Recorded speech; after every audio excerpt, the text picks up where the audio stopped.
IMF से हर माह petrol 4 रुपए लीटर महंगा करने का वादा। वजारत खजाना के तर्जुमान मुजम्मिल असलम का इंकशाफ। कहते हैं 15 दिन पहले पेट्रोल 5 रुपए सस्ता किया, मैं हक में नहीं था, पता था 15 दिन बाद महंगा करना पड़ेगा।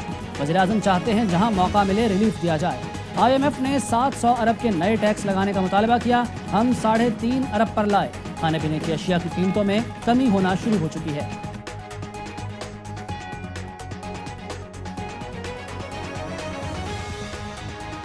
कराची पुलिस ने गिरफ्तार किया, लिया पुलिस ने फरार करा दिया।